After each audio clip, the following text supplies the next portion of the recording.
Do you still remember the time when we only had those song titles, but had no idea what those new songs would be like? Keep an Eye on Dan was probably one of the biggest mysteries, and some of us were even quite reserved. To me, this song turned out to be one of the great highlights, a big surprise on Voyage. Today I want to talk about the song's structure and mood, the many cross-references, and the deep and hidden messages.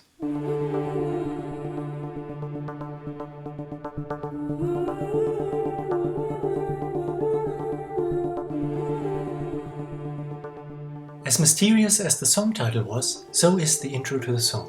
We hear a voice, and I'm pretty sure this is Benny doing yet another great falsetto vocal, but treated with a synthesizer vocoder. Agneta comes in. I know that this shouldn't be a traumatic event, but it is. It's quite dark. She continues with, "And I feel so bad." Like on I Can Be That Woman, Björn's lyrics are quite simple and direct, and there was a great comment saying that these sudden, abrupt, punctuated and monosyllabic words are like little barbs that poke out at you, leaving little scars. Here we have "and he loves his dad," and "I loved him too," "maybe I still do," but it's over. It's unusually straightforward. There's not much decoration, no real metaphors. I banged the wheel, I did not cry, though my heart ached.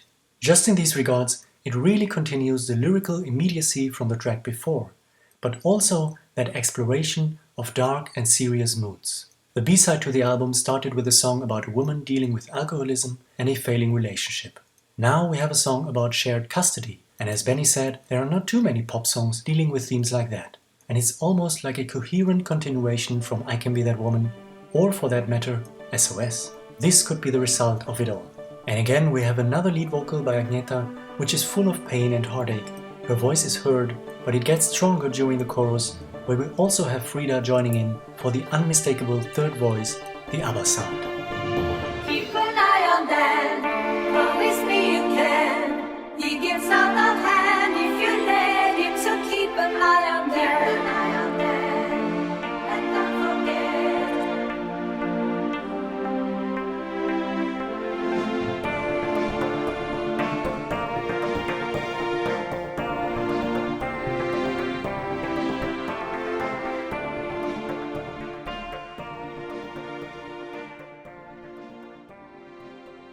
Now, there are many cross-references throughout this song, not only to ABBA's very own legacy, but to Björn and Benny's other work, and to music completely unrelated to ABBA.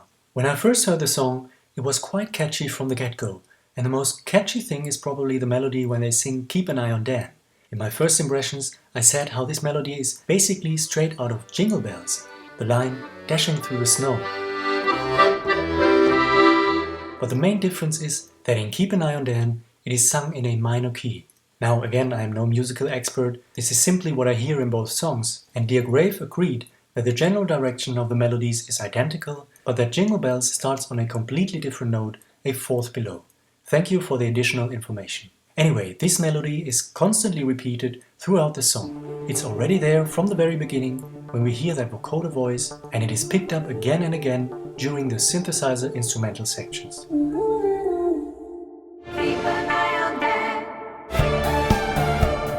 Now, when it comes to all of these synthesizers throughout the song, my friend Sam had some interesting observations. With its synth-driven instrumentation, Keep an Eye on Dan reminds me a lot of Chess, or an even more cinematic version of Lay All Your Love on Me. It's like a modern rendition of a forgotten ABBA song from the mid to late 80s, but it took me a while to get used to that modern sound. In my first impressions, I also mentioned how this song is ABBA going back to the 80s, how Keep an Eye on Dan is what ABBA probably would have sounded like towards the mid to late 80s. Björn and Benny wrote their first full-length musical Chess, and also some of the few pop albums not recorded with ABBA, in this case with Gemini. And Keep an Eye on Dan really captures the atmosphere of this period. The synthesizer reminds me of the songs The Russian and Molotov and The Arbiter US vs. USSR from Chess, but also the backing vocals with these chanting male choruses. But we gonna smash that bastard.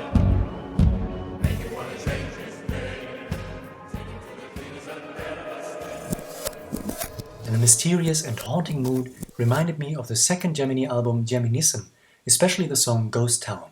Ray Wright added that it also reminds him of that album, except that he was thinking of the songs I Am the Universe and TLC. And there are more references to the 80s. Dear Grave once again heard similarities to Kate Bush with Björn and Benny's rhythmical counterpoint backing vocals towards the end, but also to Depeche Mode when it comes to the synthesizer and general sound. But there are also references to the presence. Just recently we discussed the song Bara Bara Du from Benny Andersson's orchestra, which in my opinion could very well have been a true ABBA song in and of itself. And the Motown Boy One commented that he can hear some similarities to Keep an Eye on Dan during the first verse with what sounds like the same ARP or ARP synthesizer sound, as well as some similar drum rolls and high synthesizers. But one of the most interesting connections may be to ABBA's very own song The Visitors, and the most crucial element here is the structure and the importance of the drums. As so often on Voyage, we have many players from ABBA's old studio band, as we have here, Lasse Wallander on guitar and Per Lindvall on drums. And he does an incredible job with a fine balance between reluctance and punch. Again, the build-up of this song is incredible, and this time it's the rhythm of the drums which is so crucial for this. On the first chorus, we only have some occasional beats here and there, and they develop to a steady beat when that synthesizer instrumental section kicks in after the first chorus. On the second chorus, the drums are steady throughout the entire chorus. This is not only what makes both choruses different to each other and builds the energy of the song, but the drums are also important to make the first and second verse different to each other. Because once the drums are there from the first chorus and instrumental section, they accompany the second verse with a steady beat, and from then on the rest of the song. A very similar technique is also used on ABBA's song The Visitors, only that the drums are steady throughout the first chorus already, and of course it is also Per Lindvall playing the drums here. And if that's not enough, there are also some similarities in the synthesizers on both songs as well.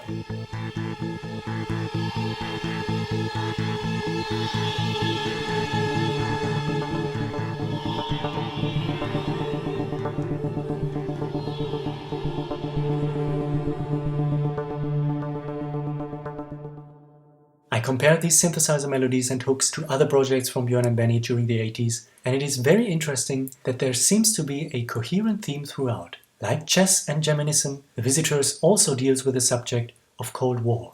Keep an Eye on Dan doesn't, but it certainly shares these dark and dramatic vibes, lyrically and musically. Let's take another listen to the isolated backing track from the Dolby Atmos mix. We have an incredible blend of melodies and counter-melodies between different synthesizers, guitars and the string section.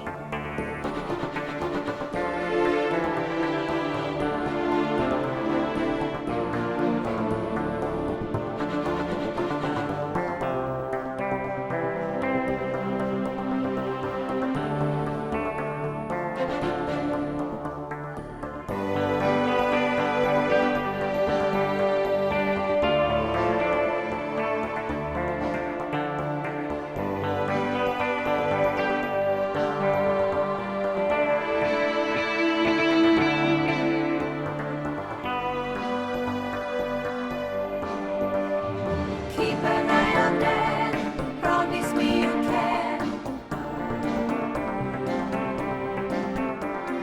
Keep an eye on Dan, and don't forget. When it comes to the bridge of the song that leads to the final chorus, there was a very nice observation from Rooster Lab, who singled out this moment as his absolute favorite part of the song. The rising notes reminded him of Gimme Gimme Gimme when Agnetha sings No One to Hear My Prayer, and in combination with the strong background vocals that he beautifully described as a demon ABBA chant, it brings us to the incredible climax in the big finale of the song.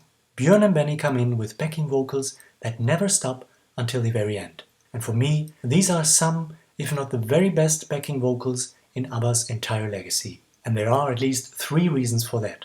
First of all, they are incredible just in and of itself. Of course, with the amazing vocal deliveries from the ladies, we often tend to overlook Björn and Benny's vocal contributions, but for me, their harmonies are very distinguished and so important too, and they sound as brilliant as ever.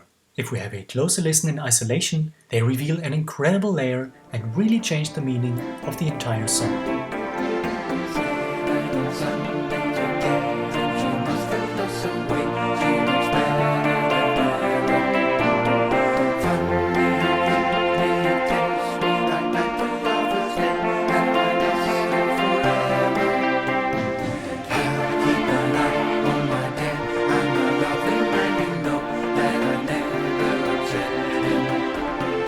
I'll keep an eye on my dad, and I won't forget you.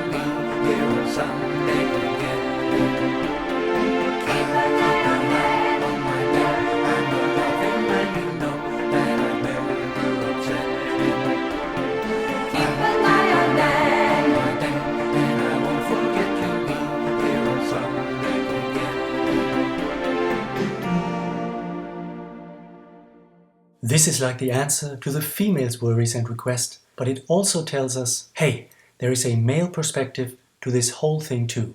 And soon we will realize just how similar male and female perspectives really are. Which brings me to my second reason, the way they are put together rhythmically. First of all, it seems as if they sing or talk past each other. When the ladies sing I think, the men are already singing she must have lost some weight.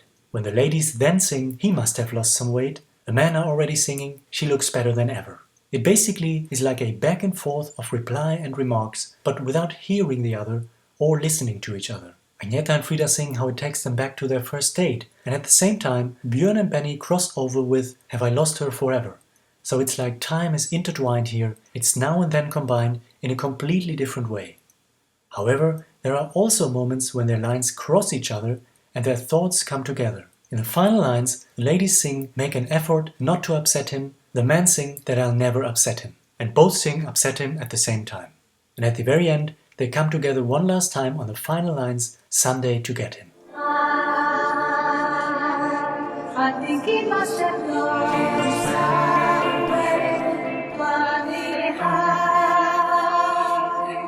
it takes me back to our first day. You're a loving man, make an effort not to upset him, just keep an eye on that, and don't forget, I'll be back on Sunday to get him, so keep an eye on that.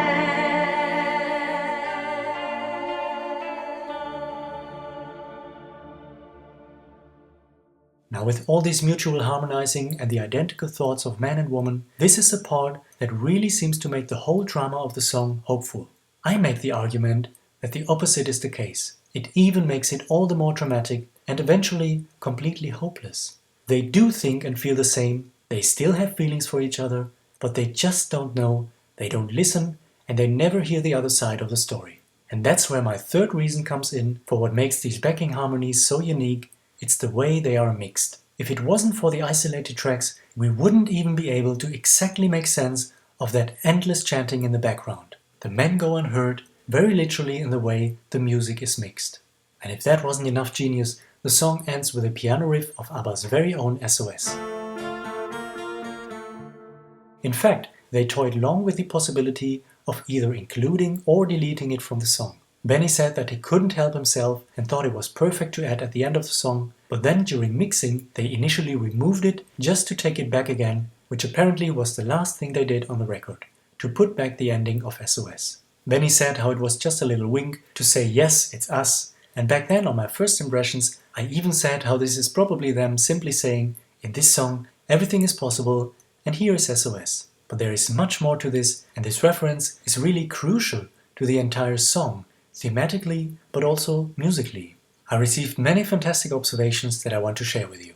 Vujak Taki said that the very end of Keep an Eye on Dan indicates musical and lyrical reference to or continuation in the song S.O.S. What happened to our love? It used to be so good. It is a call for a help to solve this sick situation where a child is treated as an object. Aristia 609 believes that the last chords being reminiscent of S.O.S. means a cry for affection from the woman who sings this song. She is still in love with Dan's father, but instead of saying it, she can only repeat the obvious warning every time she leaves the kid. Deep inside, she is sending an SOS. And again, this also fits perfectly to all the suppressed background chanting from the men towards the end of the song. And Ansi Reisanen even goes further and educated me that the piano outro doesn't just drop out of the blue sky, because SOS is incorporated even more throughout Keep an Eye on Dan, for example in the verse when Agneta sings Go Mommy Kiss. Go mommy kiss.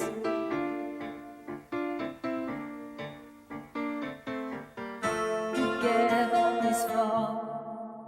So the outro does find its justification from elsewhere in the song, at the same time as it is a reference to the troubled relationship in SOS. Many thanks for these great observations, and also to Nicolas Doldan, Mark Lockyer, Manolis2310 and Michael Snidero for further comments on Keep an Eye on Dan, and to Mike for the detailed message. Well, at the end of the song, we still don't know who Dan really is, but it might as well be just another fictional character in ABBA's legacy, because I realized just how many ABBA songs also have names in their titles, and those are some of ABBA's finest recordings indeed. Now, with all these many cross-references of melodies and moods we discussed, it is still very important for me to stress that they completely manage to create a very unique song and recording. Keep an Eye on Dan is a big favorite of mine, a unique piece of art on Voyage, and for me, really a highlight in ABBA's entire legacy. It is very special. Finally, I'd like to take the opportunity to thank all of you for the great comments and contributions so far, also from all of you who I didn't single out in this video. The mood is so positive and really encouraging, and it is your feedback that lifts the motivation and keeps this content going. And that is why we will see us next time again to continue with Bumblebee. Alright, until then, hey do!